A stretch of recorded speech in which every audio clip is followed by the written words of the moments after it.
Hello and welcome to another Excel tips video. I am Sumit Bansal, and in this video I am going to show you 23 hidden Excel tricks that you can use in your day-to-day work. Now these are the tricks that I have learned over years, some by accident, some by reading books, some by watching other people's videos, and while you may know a couple of those tricks, I guarantee you will pick up some new ones. So let's see what these are. Let's start with a simple trick. So here I want a sequence of numbers. So to do that, I can enter 1 here, 2 here, then select both of these cells, bring my cursor to the bottom right part of the selection so it changes into a plus icon, and then I can drag the cursor down. And this is called fill handle, and it is going to fill a sequence of numbers. But what you can also do is instead of entering 2 numbers, just enter 1 in any cell, then bring the cursor here to the bottom right, hold the control key, and see what happens when I hold the control key, the cursor changes into 2 plus icons. So I have a bigger plus icon and then a smaller plus icon. And now when I drag this down, it is going to fill a sequence of numbers. So you do not need to fill the 2 cells. You can just fill one single cell, and you can start at any number. So if I enter 5 here, then again, I come here, hold the control key, drag this down. It is going to give me a sequence of numbers. So here I have this date, and if I want to get all the months and get the first day of the month, you can simply come to this cell, drag this down, and once you have dragged it down, you'll see this icon here at the bottom right. So click on it and then click on fill months. And when you do that, it is going to give you the first day of every month. If you want to get the last day of every month, enter it in one of the cells, then drag this down. So I have 31st January 2025 here. I'm dragging this down. As of now, it gives me a sequence of these dates. But now if I come here and click on fill months, it is going to give me the last date of every month. So you can see it's 31st January, then 28th Feb, then 31st March, and 30th April, and so on. So it's smart enough to realize what is the last date of every month. And if you only want weekdays here, so I can drag this down, it gives me a sequence of these dates. And if I want to remove weekend dates here, what I can do is click here and then click on fill weekdays. And when I click on it, it is going to remove weekend dates, which is Saturday and Sunday, and only give you the weekdays. So here I have this data set, and I want to filter this data based on column B where I have state. So let's say I want to get all the records for California. Now the usual way of doing it is I would first select any cell in this data, go to the data tab, and then apply filter. And once the filter is applied, then I can filter based on the state name. But a faster way to do this is to just select the cell, right click, and then go to the filter option in the right click menu, and then click on filter by selected cells value. And when you click on it, it is going to instantly filter these records and only show you the records of the cell you selected, which was California in this case. But there is even a faster way to do this. So if this is something that you need to do quite often, you can actually add this option in the quick access toolbar. So let me show you how to do this. Let me press Ctrl Z to get the unfiltered data. Now I'm going to go to the quick access toolbar and click on this customize quick access toolbar option, and then I'm going to click on more commands. And when I do that, it opens the Excel options dialog box. Here I'm going to come to this drop down and choose all commands. So it shows me all the options that are available to me. And then I'm going to scroll down and look for the option called auto filter. So here I have this option here. And now I would click on this option and then click on add. And when I do that, it adds it to my quick access toolbar. So now when I click OK, this icon appears in the quick access toolbar. Now, one important thing to know is this option here is different than the filter icon option available here. When you click on it, it applies the filter. But when you click on this, it is going to actually filter your data. See what happens? I've selected, let's say, New York here. So I come here, I click on it, and it instantly gives me the data for New York. So you can, with one click, filter your data easily. Excel with Microsoft 365 has a new shortcut to scroll horizontally in your Excel files. So if you just use the wheel on your mouse, then it is going to scroll vertically. If you hold the control key and then use the wheel on your mouse, then it is going to zoom in and zoom out. But if you hold the control and the shift key and then you use the wheel on your mouse, it is going to scroll horizontally. So this is amazing. This is very, very useful. And if you're using Google Sheets, then in that case, you can also do the same thing, but just hold the shift key. So shift and scroll wheel if you're using Google Sheet, and control, shift and scroll wheel if you're using Excel. So here I have the sales data for all these products in these 4 quarters, and I want to get the sum of all these quarters. So one way of doing this is by using the sum formula. So I can enter the sum formula, then select this range, and then hit enter. And when I do this, it gives me the result here, but a faster way to do this is by using a keyboard shortcut Alt equal to, and it's called Autosum. So when you hold the Alt key and press the equal to key, so I select this cell, hold the Alt key, press equal to key, it is going to automatically select this range and insert the sum function. See what happens when I hit enter? It gives me the result. But what if I want to get this result for all the quarters? In that case, select all these cells and then use the keyboard shortcut Alt equal to, and it is going to fill the entire row. But what if I want to get this result for all these quarters as well as all these products? So the sum of all these products here. In that case, select this data, but then select one additional row and column. And with this selected, use the keyboard shortcut Alt equal to. So it is going to realize that all these cells are filled and only fill the blank cells with the sum. See what happens when I hold the Alt key, press the equal to key, it inserts the sum instantly. And in this case, it is not just giving me the value, it is actually inserting the sum formula. Let me show you a very fast and easy way to get running total. So here I have this data and I want to get the running total for these sales. So I'm going to select all these sales values, and when I make the selection, you will notice that there is this icon that appears at the bottom right of the selection. This is called the quick analysis tool, and when I click on it, it shows me all these options. So go to the totals option here and then go to the right and then click on this running total icon. And when you click on it, it is going to insert the formula that is going to give you the running total. So if you click on any of these cells, you can see it has inserted the sum formula that actually gives us the running total. Let me show you two ways to hide the values in a cell so that the cell is visible but the value in it is not. So here I have this data where I have the sales values and I have calculated the commission using the value here in cell E1. Now let's say I want to hide the commission value so that it's not visible. The common way of doing it is people would change the font color in this cell so that it becomes white. And because the cell background color is already white, this is going to become invisible. So see what happens when I come here and I change the font color to white. This value is now no longer visible. The problem with this method is that if I come here and I give this a cell color, any color, this value would become visible because the font color has been changed, but the text is still visible. So a better way to do this is by using custom formatting. So here I'm going to select this cell, and you can select all the cells for which you want to hide the cell value. Then hold the control key and press the 1 key. And when you do that, it opens the format cells dialog box. And here within the number tab, click on custom. And here you will notice that there is already some formatting applied in the type field. So remove it and then replace it with 3 semicolon. And when you do that and click OK, it is going to remove the value. Now, one important thing to note here is that while you cannot see the value in the cell, it is still there. You can see it in the formula bar. But even if you come here and you give it a cell background color, it will not be visible because it has truly been hidden. So if you're making any presentations and you have notes or values that you don't want to be visible, then you can use this trick. Here is a less known Excel trick that can be useful in some cases. So let's say I have this data and I want to get the sum of all these sales values, and then I want to use that sum value in a PowerPoint slide or a Microsoft Word report, or I want to copy and then put it somewhere in some other Excel file. Now, the usual way of doing it would be that I would use a sum formula here and get the sum value and then copy and paste it. But what you can also do is simply select this data, and then it is going to give you some of these values in the status bar. So it gives me the average, count, the maximum value, minimum value, and the sum.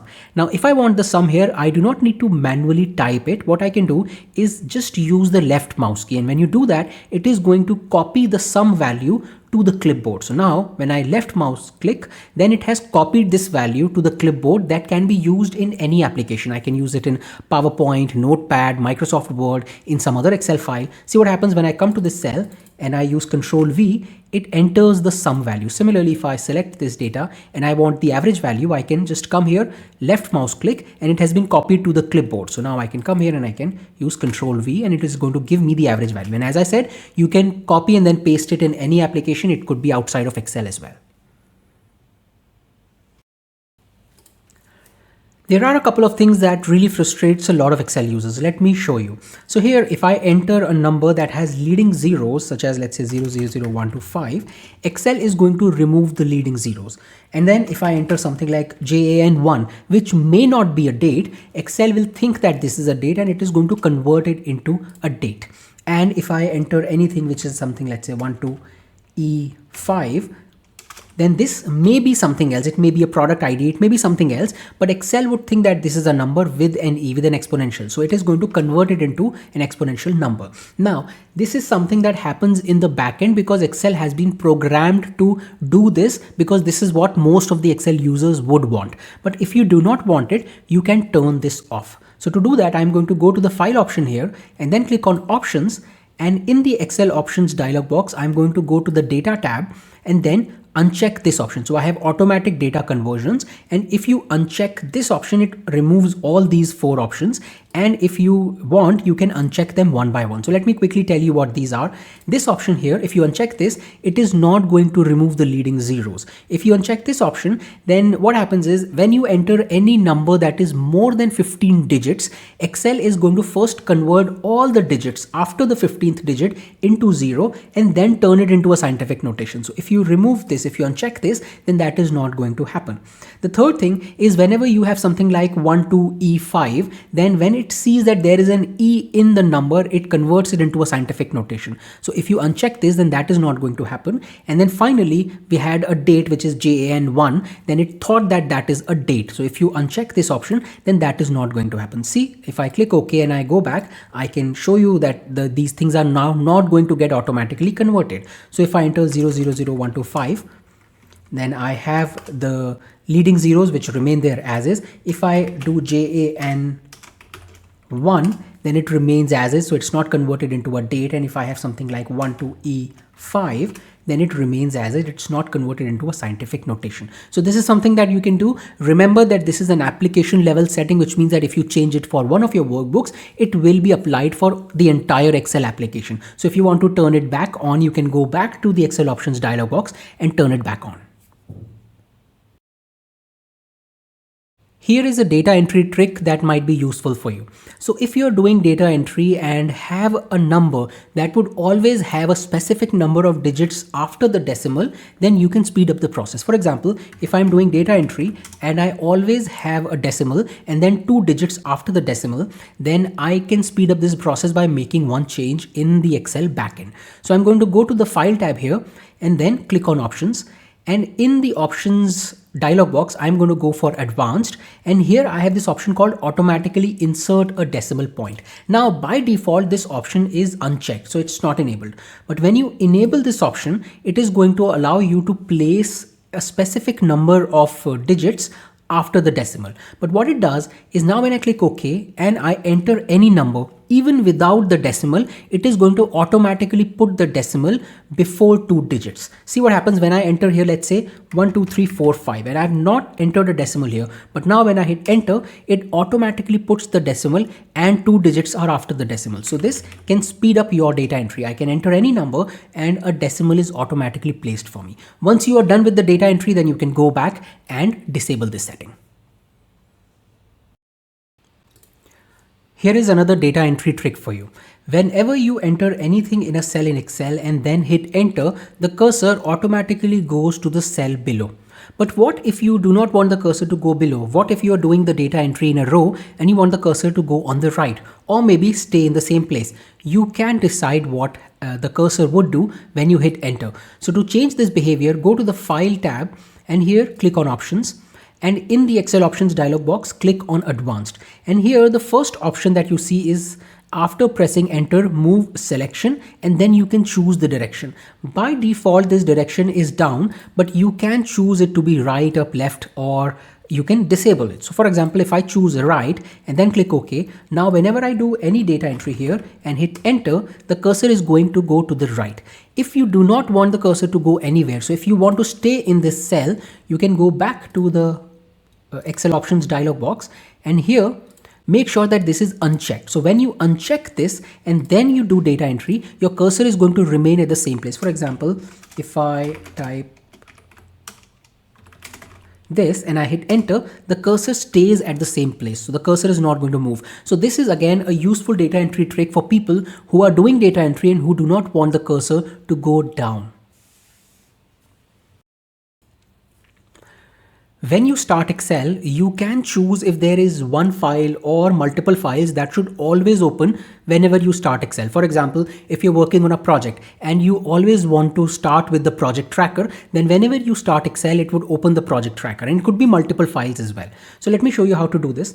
So here I have this file text.xlsx, and I want to always open this file whenever I start Excel. And this file as of now has nothing. It has just a little bit of data and some formatting, but it could be any file on your system.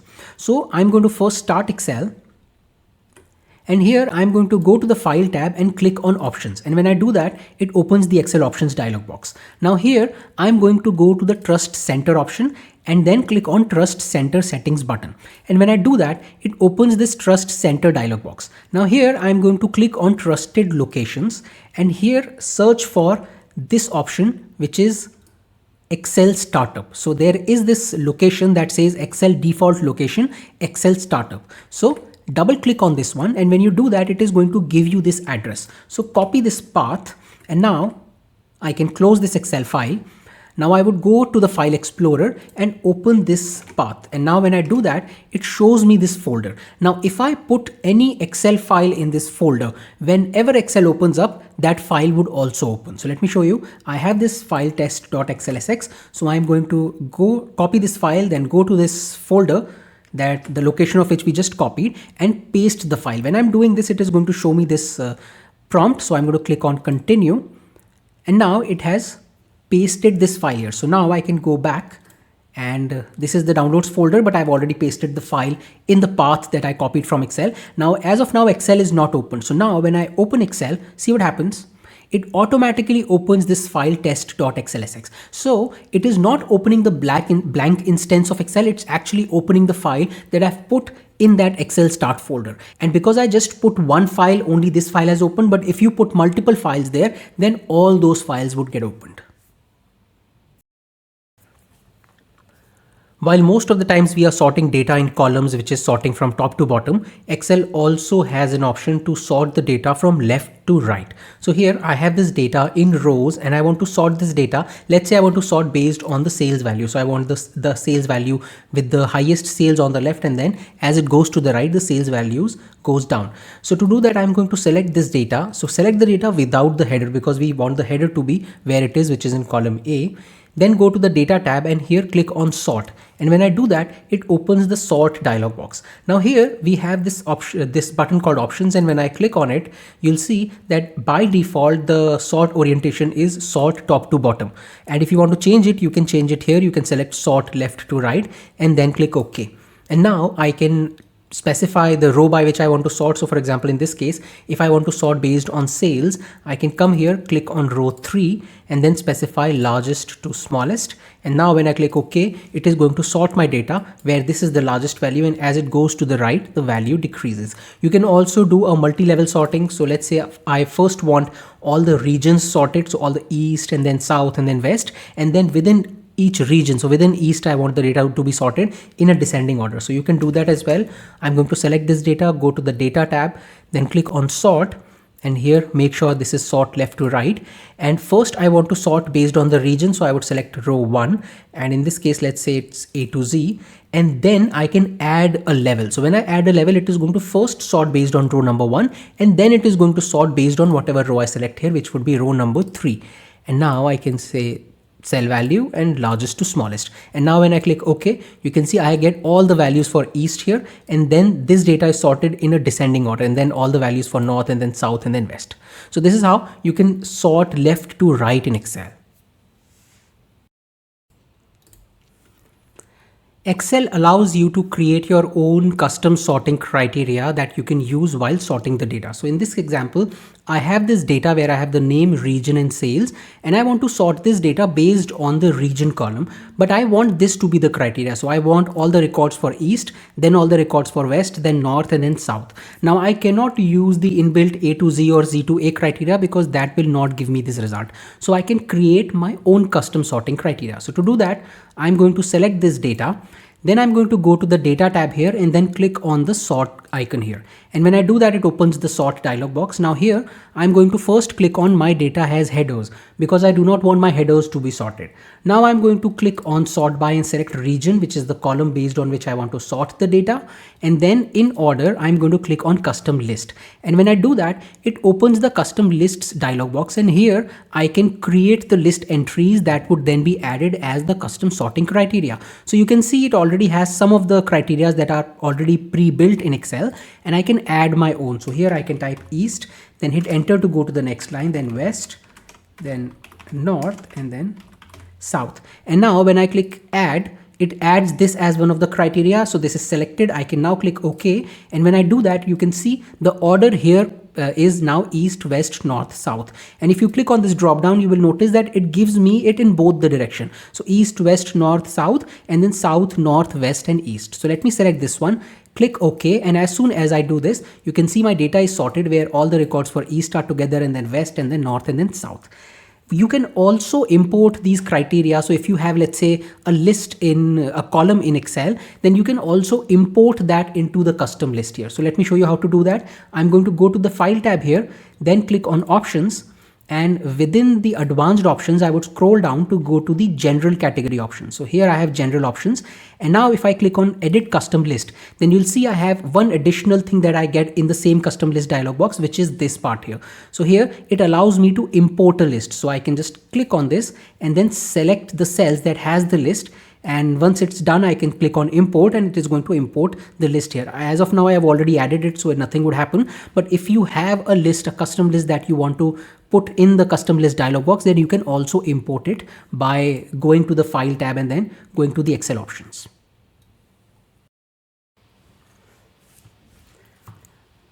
Let me show you a very fast way to quickly delete all the hidden rows or all the hidden sheets in your Excel file. So here I have this file where I have some of the rows that are hidden, and I also have a sheet that is hidden in this file. Now I'm going to go to the file tab here, then click on info, and here within check for issues, I'm going to click on inspect document. And when I click on inspect document, it opens the document inspector. And now it has all these options that are selected. So I'm going to click on inspect. And when I do that, it is actually going back to the file and it is checking everything. So you'll see that it shows me some of the things that are there, such as hidden rows and columns and hidden worksheet. And if I want to remove them, I can quickly do that. So you can see it says number of hidden row found is 5 and number of hidden worksheets found is 1. So I can click on remove all and all the hidden rows are removed, and I can click on remove all here for hidden worksheets, and all the hidden worksheets would be removed. So I can click on remove all here, and then when I click on reinspect, if you want, you can reinspect it again, and you'll see there are no hidden rows or a hidden sheet. So now when I go back, you can see now there are no hidden rows. Now one thing that this tool is not doing is it is not deleting hidden columns. Although it says that it is going to find hidden columns, it only finds hidden rows and hidden sheets. So you can see here I have some columns that are hidden. It couldn't identify it and it did not delete it. So if you have hidden rows or you want to delete hidden sheet, then this can be a very fast way to do that. If you use quick access toolbar to add options that are hidden in the ribbon or options that are not even in the ribbon, then you are going to love this trick. So as of now, you can see I have all these options in my quick access toolbar. And if I want to, let's say, run a macro, I can just come here and click on this macro icon. Or if I want to insert a checkbox, I can come here and click on this checkbox. Or if I want to open the go to special dialog box, I can click on this. Now this is anyway very easy, but another easier way to do this is by using a keyboard shortcut. So when you press the Alt key, you will notice that these numbers appear in the quick access toolbar, and these numbers actually become the keyboard shortcut for that icon. For example, for the checkbox, the number here is 6, which means that if I want to insert a checkbox, instead of going to the quick access toolbar using my mouse, I can just use Alt 6. So press the Alt key, then leave it, and then press the 6 key. And when you do that, it inserts the checkbox based on the position of that icon in the quick access toolbar. So if I want to open the go to special dialog box, it would be Alt 7. So you can rearrange these icons, the numbers would accordingly rearrange. If you have more than 9 icons, then the keyboard shortcut is going to change. So here till 9, it is going to be Alt 2, Alt 3, Alt 4 and so on. But when you have the 10th, it becomes Alt 09 and Alt 08 and so on. Here's a trick that can be useful when you are writing formulas. So if you're new to Excel and you're learning formulas, or if you're working with formulas that you have never worked before, then this trick can be useful for you. Let's say I'm using the XLOOKUP formula. So I type Excel and it shows me all the functions that matches this, which is in this case only XLOOKUP. I hit the tab key, so it inserts the entire name of the function and it shows me this bracket and the cursor after the bracket. Now, if I need more help on the function, I can use the keyboard shortcut Control A. So I hold the Control key and press the A key, and it is going to open the function arguments where I get a lot more help about this function. So it shows me all the argument it takes. It tells me what kind of argument it takes. For example, lookup value, it could be anything, but lookup array needs to be a reference. You can enter everything here. It will also show you the formula result here, and it gives you a lot more context. And if you need even more help on this function, then you can click on help on this function, and it is going to open a web page where you can see examples of this. Another thing which might not be useful in all the cases but is interesting to know is you can also use this keyboard shortcut where I have this function and I have these arguments, and you can see all these arguments below in this bar, in this tooltip. But if you also want these arguments in the cell, you can use the keyboard shortcut Control Shift A. So when I use this keyboard shortcut, it inserts all the arguments right here. So if you are documenting your work, then this is something where you can instantly get the function along with all the arguments. Here is a cool trick I learned from this book called Igniting Excel, which is written by Bill Jelen, who's also known as Mr. Excel. And it's a great book, so it has a lot of tricks and tips. So if you want, you can get a copy of it. Now, the trick here is that I have this data and I do not want anyone to insert or delete a row in this data. So what I can do is I can go to a column to the far right, maybe to the end of it, and I can select these cells where I do not want anyone to insert or delete a row. Then go to the formula bar, and here I'm going to type equal to 1, and you can enter any number. You can have equal to 0 or equal to 2 or equal to 3, any number. And then I'm going to type Control Shift Enter. And when I do that, it is going to convert this into an array. So if I select this cell, you can see that it has put curly brackets around equal to 1. But what it also does is if I come back to my data set here and I try and delete any of these rows, it is not going to allow me to do that. It says you cannot change part of an array because I have an array at the last column. So it doesn't allow me to delete a row or insert a row. If I try and insert a row, it would tell me you cannot change part of an array. So this is a nice cool trick if you want to preserve your data set and do not want anyone to insert or delete rows. Here is a cool Excel trick I use almost every day. So here I have this data, and let's say I want to move this column, which is for March, at the beginning. So I want it next to the names column. Now the usual way of doing it would be I would copy this column, then I would come here, I would insert a column here, insert the copied column, then I would come back here and I would delete it. But here is a faster way. So you select this column. Now you can select the range or you can select the entire column. So in this case, let me select the range, then hold the Shift key and then bring your cursor to the edge of the selection. And when you do that, you will notice that your cursor changes into this 4 pointed arrows. Now press the left mouse key and drag it to the left. And while you are doing it, you will see this thick green line appears. Now, because I want my data next to the names column, I would bring this green thick line here just next to the names column. And now when I leave my mouse key, you'll see that the column has rearranged and March column is now at the beginning and the rest two columns have automatically shifted to the right. So it's just a one-step process rather than copy pasting it. And you can do it for rows and columns as well. So for example, let's say I want the record for Lisa to be at the top. So I would select this, hold the Shift key, bring the cursor to the edge. It changes into this 4 pointed arrow. I would drag this to the top. I would bring it where I want this data. When I see the thick green line just below the names, the header column, I would just leave the left mouse key and it moves the record for Lisa at the top and everything goes down. Now this is a great trick because when I'm doing it, it is not actually impacting any cells which is to the right or to my data set or below my data set. If I'm selecting this and I'm moving this row only, it is not going to impact any cells that are here. So this is a great trick and it's a great way to move rows and columns. Here I have the start date and the end date, and I want to calculate the total number of work days. Now there are multiple formulas that can do this in Excel, but let's say I want to calculate the total number of work days while not counting Saturdays and Sundays. So you can do that by using a formula called network days, where you can specify the start date, the end date, and in case you have a list of holidays, you can specify that, so it will not count the holidays. So in this case, I'm not going to use holidays, just to keep it simple. And now when I hit enter, it gives me 32, which means that these are the total number of working days, which only include Monday to Friday. Saturday, Sunday are not counted. But what if your weekend dates are not Saturday and Sunday? What if it is, let's say, Friday or Saturday, or if it is only Sunday? In that case, you can use this newer function called network days international. So networkdays.intl, and here again it takes the start date, the end date, and it also then gives you so many options where you can choose a combination of weekend dates. By default it is Saturday and Sunday, but you can choose Sunday and Monday as weekend, or Monday and Tuesday, and so on. And you can also choose single day weekend day. So for example, it's only Sunday when you have an off. For example, in case I choose Friday and Saturday, so I choose 7 here and hit enter, it tells me that there are 32 number of work days when I include Friday and Saturday as the weekend days.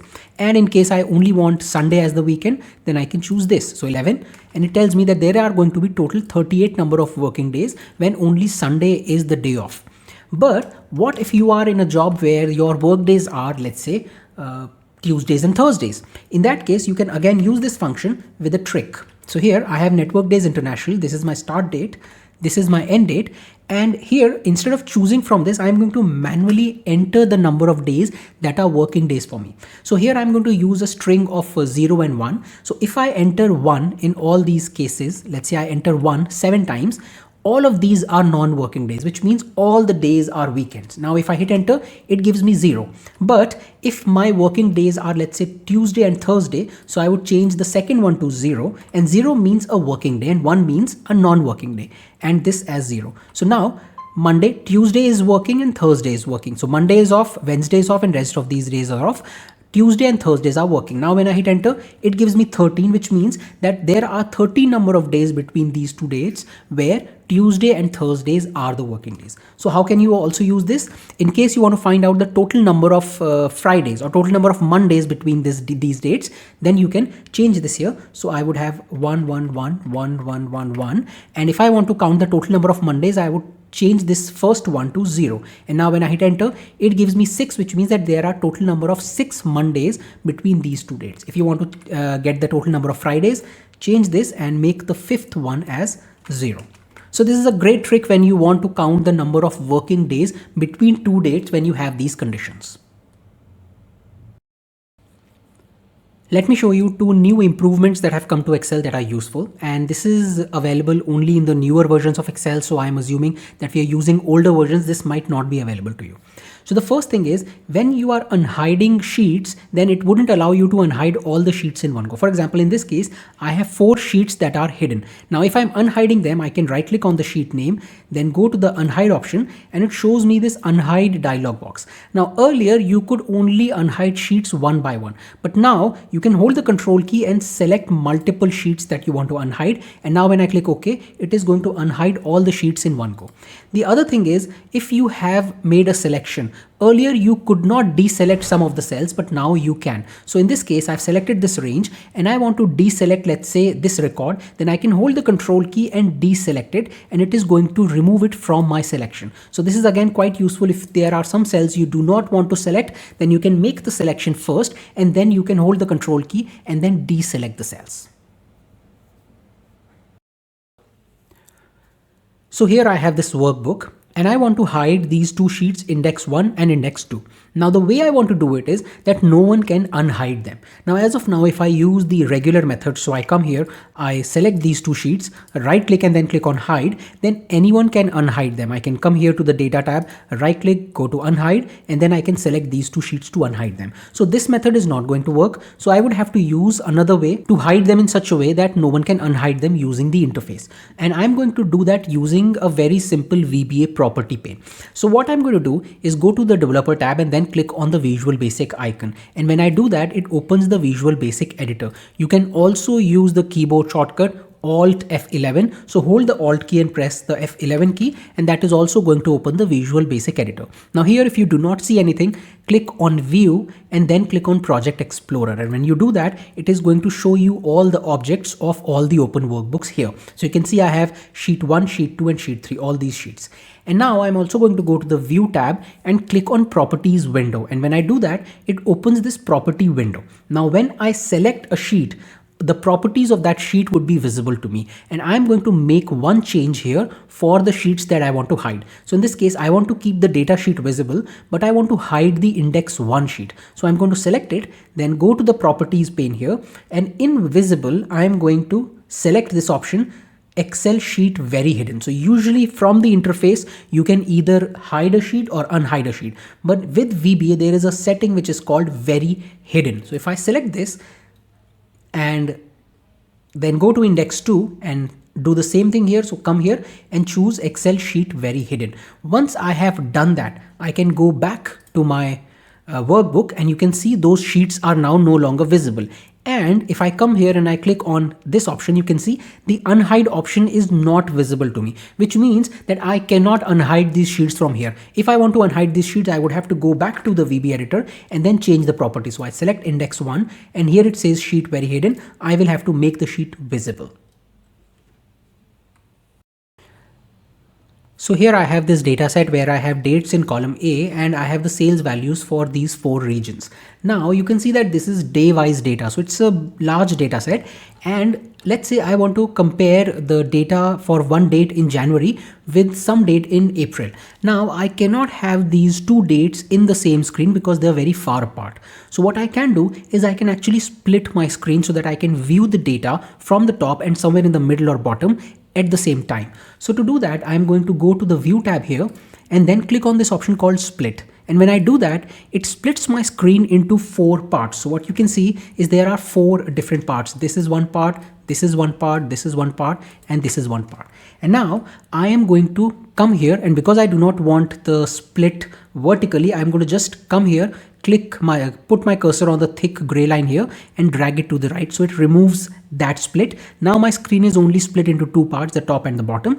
Now here I can scroll them individually. So I can come here and let's say I want to have a look at this data, which is 25th January, and then come here and then scroll down to data, which is let's say in April. And then I can compare these 2 values because I can see them in one single screen. So if you have a large data set and you want to compare the rows or columns, then you can use the split screen function.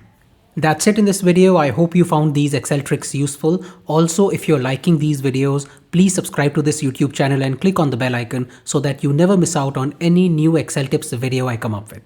Thank you and have a nice day.